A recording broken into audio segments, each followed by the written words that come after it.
السلام علیکم. مونږ اوس په دا ټیم روغللو مخکې خو بیم دا خل چې یخیار وزي یخیار ووتو وروتو ولرئ 2 ورځې لاګي 3 ورځې لاګي ګنټه لاګي هفته لاګي خو د دغ کوینه د یخیا چې کوم لاش ووتلو او په خپله دیره کې دفن شولو همدغه شونته اوس دا خلک لګیا دي او دا کویای هم پټه دي دا څومره سمونونه چې دا وګورو دا خلک ختلی دي دا هم مطلب ده چې روغونډوي او ډېر راش په و ډېر خلک په و ډېر کسان به و مونږ لکه صرف دغه لاروغللو چې د خلکو یو قسم لاغه اخیري هغه وکړو ځکه چې اواز هم هم راوچت کړی و په دغه باندې چې په هره طریقه وي دا به راوځي خو نن شکر الحمدلله چې دغه لا مونږ راورسېدلو نو په دا باندې د یخیا قبر جوړ شوی و او دنیا هم ثابته کړله چې د یخیا د په کوی کې چې کوم پروت دی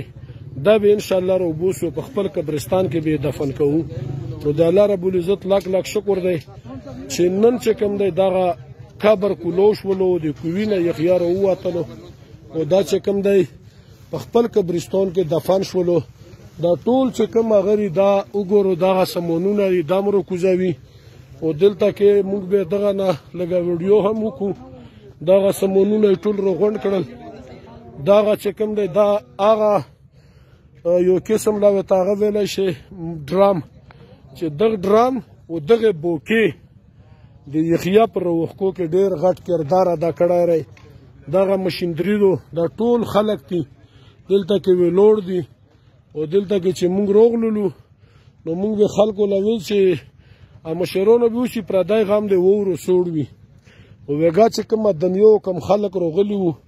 هغو دا ټول حالات ولیدل وی کتل خو نن هم زه ته یو منظر ښیم چې هر څه روغونډېږي د خلک پې درومي د سمونونه به راکوزېږي او د یخیا چې کوم والد صاحب دی هغه اوس هم راغلی دی او په دغه ځای کې دا دی ناست دی نو مونږ به کوشش دا وي چې آخري خبرې په دسره لږې غوندې کې وکړو چې آیا اوس خو یخیا د قبر نه هم راووتلو کوي نه راووتلو او سامان هم راغونډېږي خو که هر څنګه شي بیا هم الود الود وي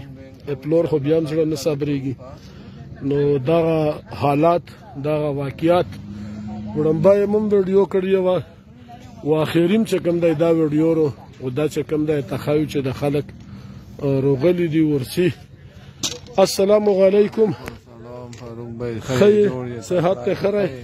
لکه بس وړاندې خو به دا لار وتللی چې دا تمه به رواچ بچای به مې راووځي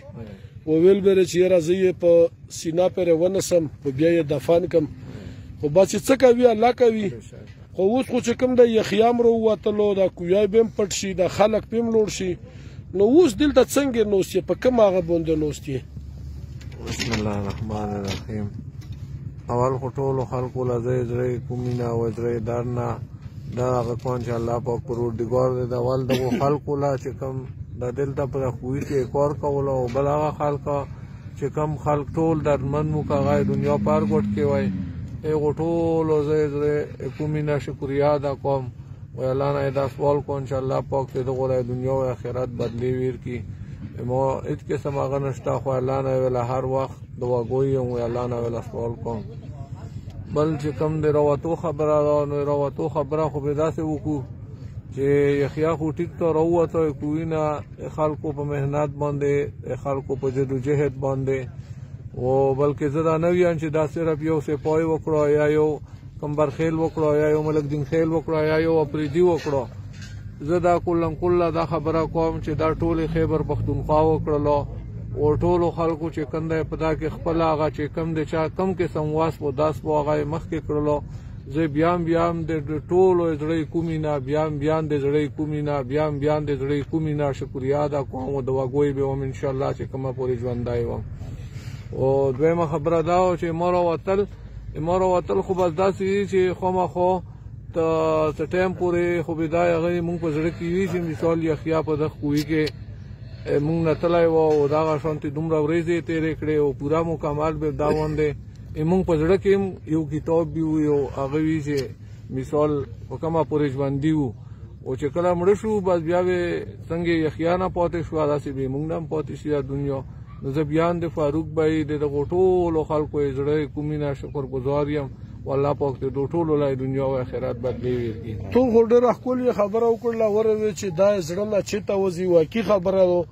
خو هغو پلرونو له هم یو پیغام ورکړه که نه چې د چا کوي داسې پروته دي لکه څنګه تو نه یحیی بیل شو د نه لوړلو او په زړه باندې د درد او غم پوته شولو هغو خلکو له څه پیغام درکوي چې د چا د کویونکو لو پروته وي. هغو خلکو له خو ما فاروق بھائی ما په وړاندې ورځو کې چې کم خلک پرې راتلل د میډیا والا ما ویله په مغه ورځو کې بیان جاری کړی و او بیا مې لا دا بیان جاری کوم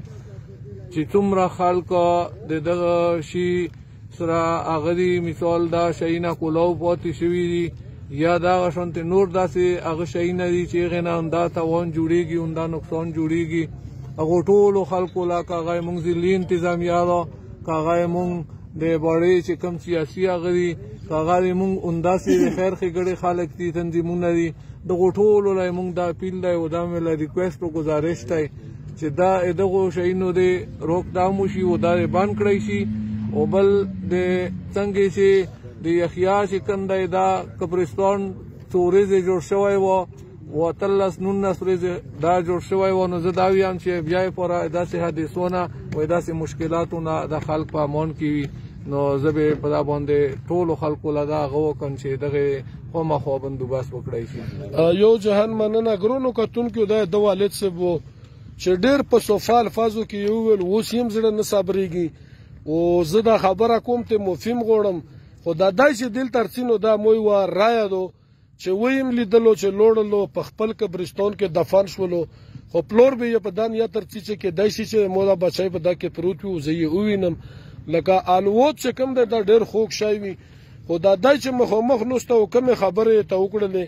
نو د ټولو نه دا گزارش دی چې که نن یحیی د ده نه جدا شولو په مختلفه طریقو کې ټوله دنیا ټول خلک ټوله علاقه یې وجړوله نو مهرباني ده وکړي چې هر سړی ده د خپل کلي د خپل علاقې د خپل وطن چې چېرته داسې زوی وي چې د هغې نه داسې بده پېښه مخې له رودرومي او د زړه ټوکړې سړي نه بیلیږي نو مهرباني ده وکړي چې د یحیی د والد صاحب ده وکړي او دغه خبره ده وکړي چې زه خو به رودرومم تا پرې برڅم سوپا یې و چې زه به تا پرې رڅم چې ته کومه پرې زه ژوندی وم او صحیح خبره ده د د بچي هغه غورځېدل و د بچي هغه چغې و د بچي هغه په کوي کې 20 ورځې او 13 ورځې تېرېدل دا د چا نه ویریږي او نه د چا زړه نه وځي خو د مو به آخري پیغام دا دی چې د کم پیغام خلکو لا ور وولو ته وایي چې مهرباني ده وکړي چې د مو نه د زړه ټوکړه یحیی بیله شوه ورنه لوړله نو تاسې مهرباني وکړو چې د تاسې نه داسې بچي لوړ نه شي او د نه جدا نه شي او نه په کویونو کې او نه په اوبو کې نو دغه علاقې له موږ راغللو زه به بیا هم دا خبره وکړم چې موږ راغلي همدله وو چې په خلکو کې همدغه یوه جذبه راوچته کړله او راویښ کړلو لوړو په خپل قبرستان کې یې ښخ کړلو او نن چې دا کیم کم ختمیږي او دا والد صاحب یو دا ټول مشران راغلي دي نو دا هم د مو حق جوړېدلو چې زه آخري خلکو له دا هم وښیم.